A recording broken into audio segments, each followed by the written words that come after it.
نحمده ونستعينه ونستغفره ونؤمن به ونتوكل عليه ونعوذ بالله من شرور أنفسنا ومن سيئات أعمالنا من يهده الله فلا مضل له ومن يضلله فلا هادي له ونشهد أن لا إله إلا الله وحده لا شريك له ونشهد أن سيدنا وحبيبنا وشفيعنا وسندنا محمدا عبده ورسوله صلى الله تعالى عليه وعلى آله وأصحابه وبارك وسلم تسليما كثيرا كثيرا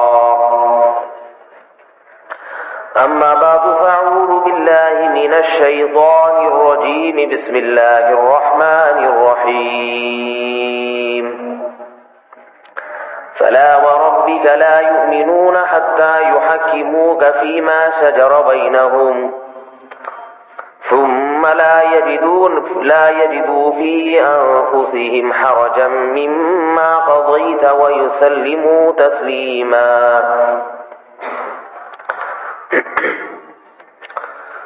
وقال الله تبارك وتعالى في مقام آخر لقد كان لكم في رسول الله أسوة حسنة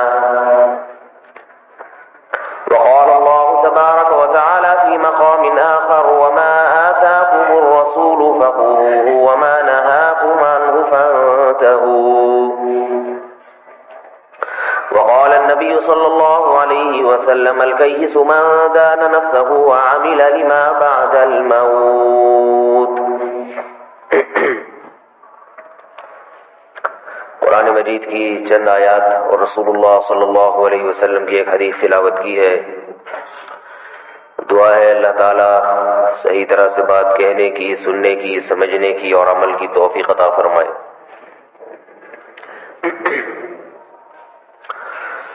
ربیع الاول کا مہینہ ہے اور یہ وہ مہینہ ہے جس میں رسول اللہ صلی اللہ علیہ وسلم اس دنیا میں تشریف لائے، اور یہی وہ مہینہ ہے جس میں رسول اللہ صلی اللہ علیہ وسلم اسی دنیا سے تشریف بھی لے گئے.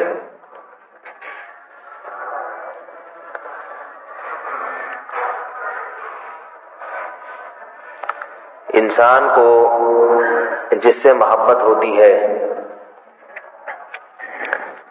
تو اس کی ہر چیز سے محبت ہو جاتی ہے.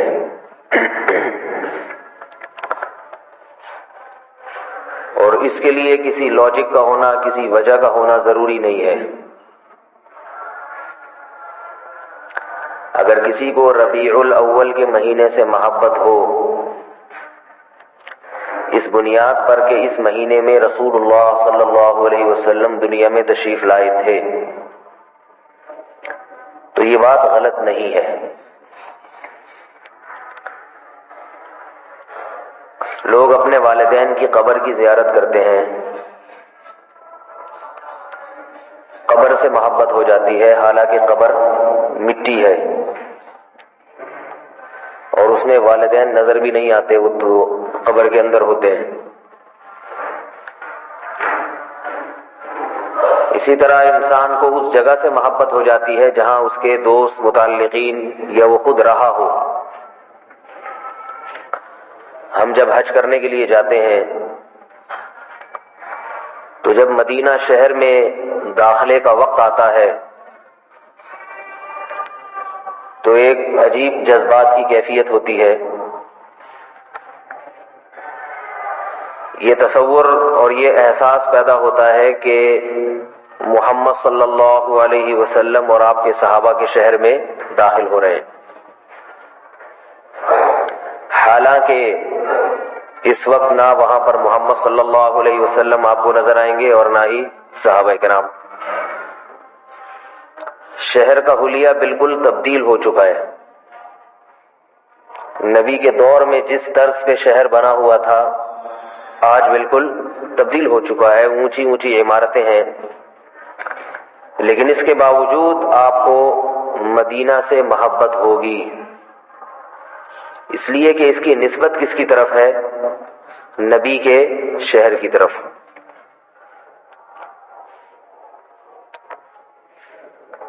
تو جس چیز کی نسبت کسی محبوب کی طرف ہوتی ہے، کسی بھی لحاظ سے نسبت ہو، انسان کو اس شے سے محبت خود بخود ہوتی ہے۔ اب اگر کوئی مدینہ شہر سے محبت کرے اور دوسرا اعتراض کرے کہ وہاں تو نبی کی وہ محفلیں نہیں ہیں، صحابہ کرام کی وہ محفلیں نہیں ہیں، تو آپ اسے بات سمجھا نہیں سکتے۔ آپ کہیں گے تمہیں اگر محبت ہوتی نبی سے تو نبی کے شہر سے خود بخود محبت ہو جاتی۔ مشہور شعر جو اکثر میں سناتا رہتا ہوں، امر من الدیار دیار لیلا اقبل ذا الجدار وذا الجدار وما حب الدیار شغفن قلبی ولكن حب من سکن الدیار۔ شاعر کہتا ہے میں جب لیلا کے در و دیوار سے گزرتا ہوں تو کبھی اس دیوار کو چومتا ہوں، کبھی اس دیوار کو چومتا ہوں۔ کہتا ہے وما حب الدیار شغفن قلبی، میرے دل میں ان دیواروں کی محبت نہیں ہے، اینٹوں کی محبت نہیں ہے، لیکن حب من سکنت دیارا، ان گھروں میں جو محبوب رہتا ہے اس محبوب سے محبت کی وجہ سے ان دیواروں سے بھی محبت ہو گئی ہے، ورنہ دیواریں دل لگانے کی چیز نہیں ہوا کرتی۔ آپ نے بوڑھوں کو دیکھا ہوگا، وہ اپنا علاقہ چھوڑنے کے لیے تیار نہیں ہوتے۔ اولادیں جب جوان ہو جاتی ہیں تو والدین کو کہتی ہیں یہ علاقہ ہماری پرسنالٹی کے لحاظ سے صحیح نہیں ہے، کیونکہ آمدن اچھی ہو گئی، تنخواہ اچھی ہو گئی۔ پیدا ہوئے تھے تو گاؤں تھا، دیہات تھا، نالے ندیاں پر، نالے پر گھر بنا ہوا تھا، نالی پہ بیٹھ کے سب کچھ کیا کرتے تھے، کوئی واش روم کوئی اس طرح کا سیٹ اپ نہیں تھا۔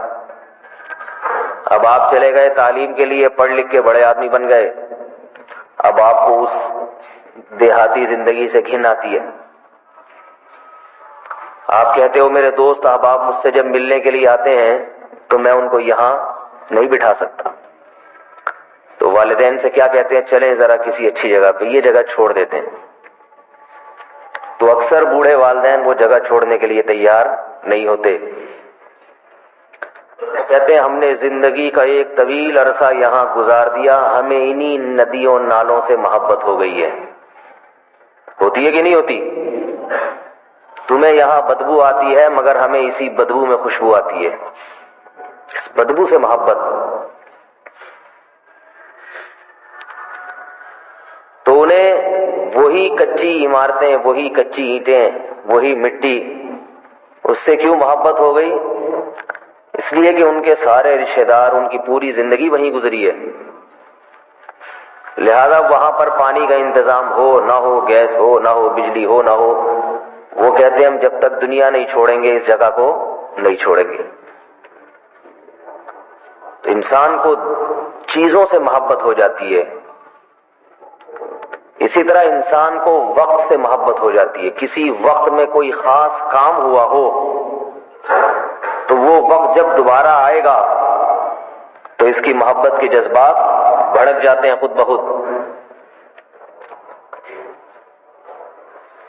اس لیے کسی کو اگر ربیع الاول سے محبت ہے تو یہ محبت خلاف شرع نہیں ہے۔ میرے جو بیانات ہوتے ہیں ربیع الاول کے بارے میں، اس کا مقصد یہ نہیں ہے کہ آپ کو اس مہینے میں ذرا بھی رغبت نہ ہو، بلکہ اس کا مقصد یہ ہے کہ اس مہینے میں کوئی ایسا کام نہ کیا جائے جو رسول اللہ صلی اللہ علیہ وسلم کی تعلیمات کے خلاف ہو۔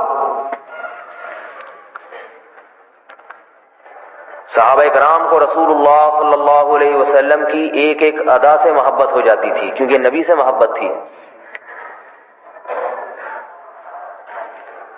حضرت انس بن مالک رضی اللہ تعالی عنہ بصرہ میں درس دیا کرتے تھے۔ نبی صلی اللہ علیہ وسلم کی حضرت انس بن مالک نے 10 سال خدمت کی ہے، 10